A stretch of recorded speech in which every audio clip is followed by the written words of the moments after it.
Non taxable supply के बाद एक लाइन में आपके साथ डिस्कस करना चाहता हूँ out of the scope of supply, जिसको हम डिसरिगार्डेड सप्लाई भी कहते हैं। जब आप सेक्शन नंबर 7 को पढ़ोगे तो वहाँ पे एक सेक्शन आएगा सेक्शन 7 सबसेक्शन नंबर 2।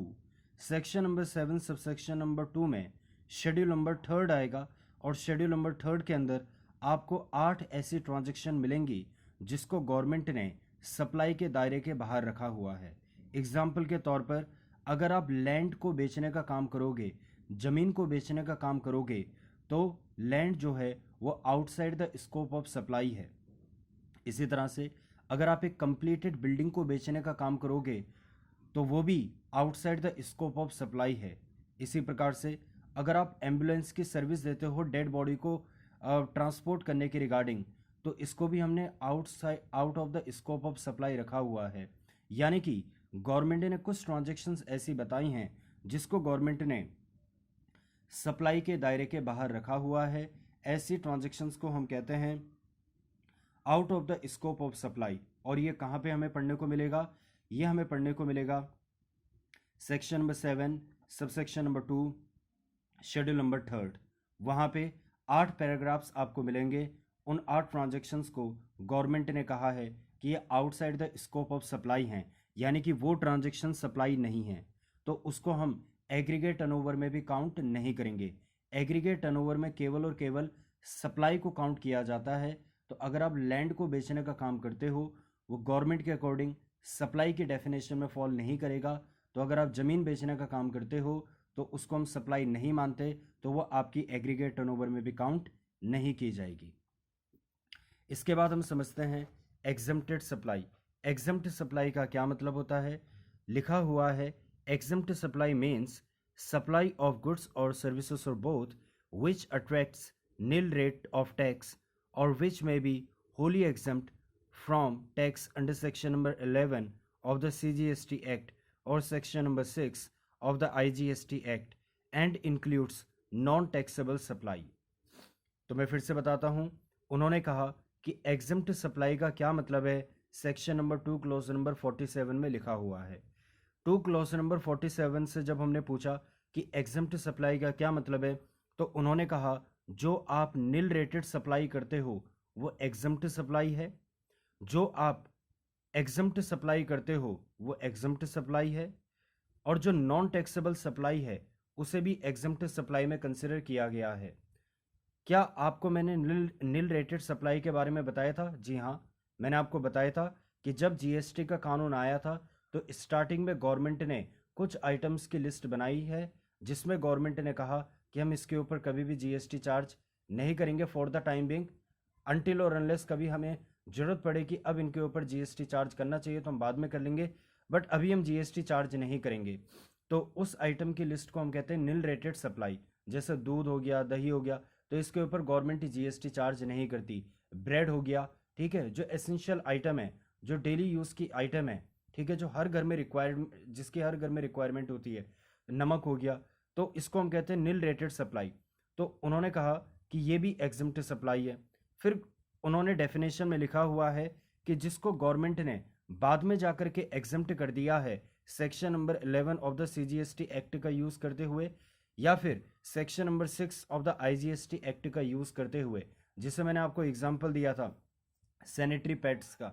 तो सैनिटरी पैड्स स्टार्टिंग से एग्जम्प्ट नहीं था, उसे बाद में जाकर के एग्जम्प्ट किया, तो उसको भी हम एग्जम्प्ट सप्लाई बोलेंगे।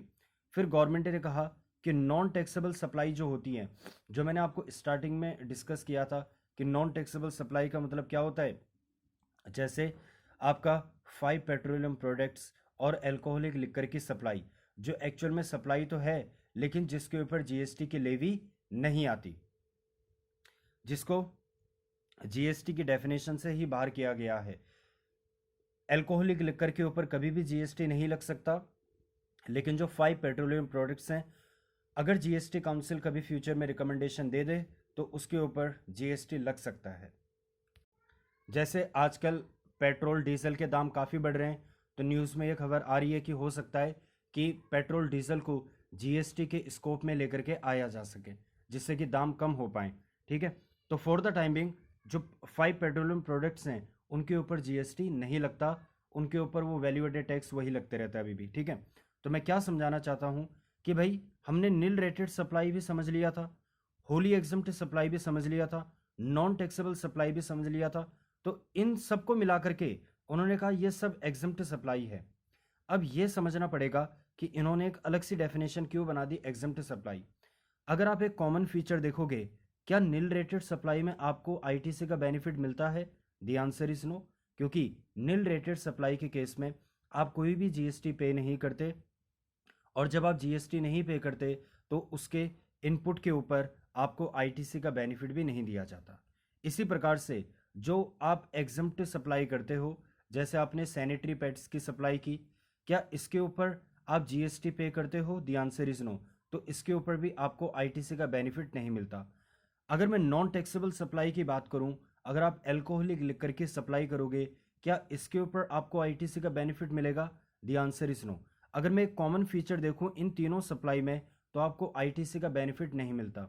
तो आईटीसी का जब हम लोग चैप्टर पढ़ेंगे, यानी कि जब हम लोग सेक्शन नंबर 16 को पढ़ेंगे, तो गवर्नमेंट ने कहा कि हम बार बार लिखते हैं कि नील रेटेड सप्लाई में आपको आईटीसी नहीं मिलेगा, होली एग्जम्प्ट सप्लाई में आपको आईटीसी नहीं मिलेगा, नॉन टैक्सेबल सप्लाई में आपको आईटीसी नहीं मिलेगा।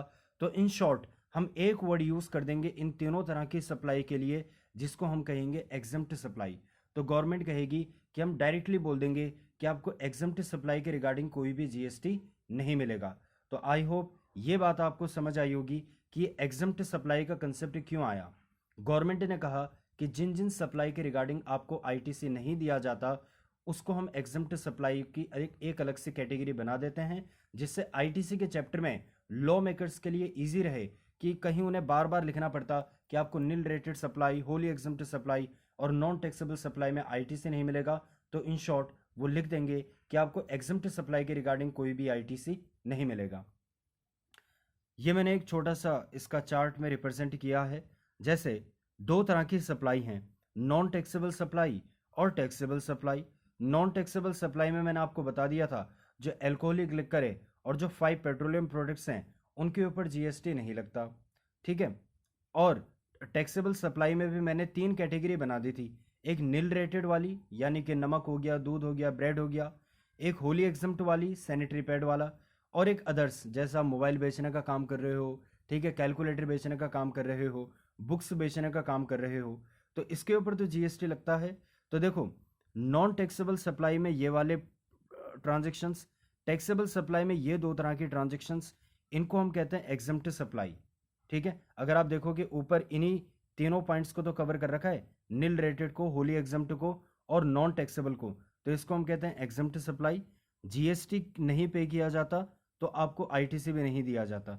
अदर्स के केस में हम कहते हैं, इसको हम कहते हैं नॉन एग्जम्प्ट सप्लाई, और क्योंकि आप नॉन एग्जम्प्ट सप्लाई में जीएसटी पे करते हो तो आपको आईटीसी का भी बेनिफिट दिया जाता है। Thank you so much.